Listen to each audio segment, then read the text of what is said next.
Hey guys, for today's lesson, we're going to take a look. We're going to move on from ancient India now, and we're going to move into ancient China. So this will be the kind of quick wrap up, and we're going to keep moving on. And hopefully, uh, by the next time I see you, I believe we're going to be in the aspect of we will be taking a test. So I will definitely inform you guys of that. And if we take a test in that instance, the half that'll be there the day we'll take it, so the other half will do something different, and then flip flop. So this is basically, in my mind, the end of this unit, so I will further let you know what you need to do. Ancient China, okay? See, think, and wonder. China is quite interesting. You guys have all seen different things related to China, and you probably have your own personal aspects, okay? Um, we think of the Great Wall, we think of the food, of course. That's why we're all big and fat, especially me. We also think of soldiers, different artifacts, etc., etc. Okay, but see, think, and wonder. Okay, so in this question, in this picture, what do you see? Okay, examine, look. It might intrigue you. Okay, so you think about that. Then what do you think? Okay, what are you thinking? What are you thinking about what you are seeing? Okay, and then what do you wonder? Okay, you're seeing something, you're thinking, and now what is that process of what are you wondering? What is this? What are these? Okay. I bet you at least one of you is going to get it. It's the Terracotta Army. Okay. Now, the Terracotta Army, guys, is, as it says here, is a collection of sculptures. Okay. And they depict the armies of Emperor Qin Shi Huang, who's known as the first emperor of China. And they're buried within his own tomb. Okay. Now, you ask, why would you do this? Why would you bury all these things and all this stuff? Okay. The idea of this is, and the purpose is something similar to what we did in ancient Egypt. Okay, they are there to protect that emperor in his afterlife, for his future. Okay, for him to move on and be peaceful from other spirits or other beings. Okay, and that tells you about the ancient Chinese in terms of the respect for their elders and for their rulers and for people in authority. It's an early development of thought, but in today's society, we kind of just throw people aside and we don't listen to our elders and our rulers and our expected leaders. But this is the first instance where we should, and they've been doing it for long periods of time before us. All right. So, in your notes, you should be writing these down. I will provide a link for you to examine as well. Okay. Ancient China. Ancient China. Okay. So, the geography of ancient China. We have natural barriers in geography. So we have the Yellow River, where civilization in ancient China began. Okay. And we have the Yangtze River, which stands for Long River. Okay. And it goes through best farmland.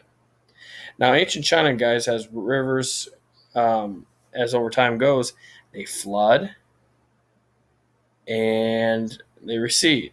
Okay. And this time is known as the Great Sorrow in most of ancient China. The ironic thing is how resilient these people are. Much of people in southwest Iowa that lost towns and stuff to the flooding in the previous years went and basically said, we're done. We're not going to rebuild. We're moving on. But the resiliency of the ancient Chinese in a time period where building and life was so primitive, rebuilt year after year after year after year after every time the river flooded and destroyed their homes and their towns, they rebuilt. A great tool to understand how much we have changed in terms of our mental aspect that we just give up naturally. That's not what we should be doing, okay? Other important things, we have the Gobi Desert and we have the Talacaman Desert. Deserts are important because they protect from areas to the north up by Mongolia and over here, okay? The Gobi and the Talacaman, okay? We have the Himalaya Mountains, very tall mountain range, Of course, Mount Everest is part of that. That is down towards India right here. Okay. We also have the Yellow Sea. We have the China Sea, and we have the Pacific Ocean out to here. Okay. And then in addition, we have the Tibetan Plateau. Okay. So you see all this ancient geography of ancient China. The important thing is it's going to be hard to invade them. Okay. So the start of ancient China. So at first, ancient China was not a country. It's just basically a bunch of clans running around. And with these clans, they begin a little bit of infighting, and some want to take control. They're led by warriors, and eventually warriors take control. They have to show influence. They start to rule more and more land, and eventually they rule all of China. And then these new ruling groups are called dynasties. We have talked about this. A dynasty is a ruling family that goes on and on and on and on until eventually an heir or war takes them out. Okay. In addition, here is what we would call it in ancient China. Okay. They are called emperors.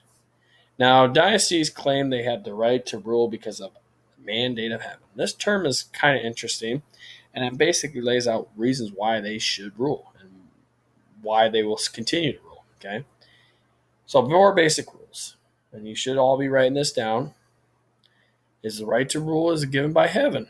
Okay, if heaven doesn't give you the right to rule, you're not going to rule no matter what. You're screwed. There's only one heaven, so there must be only one ruler. Not multiple rulers, not this and that. There's only one heaven. We believe that too. Okay.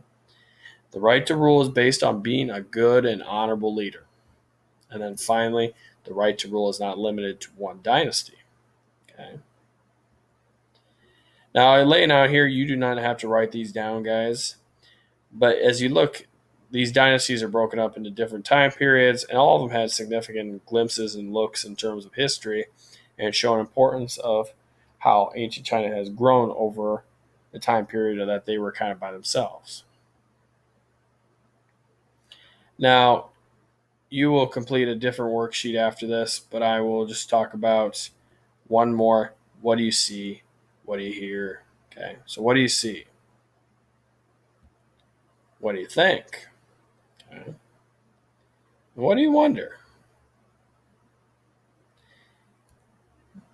Foot binding.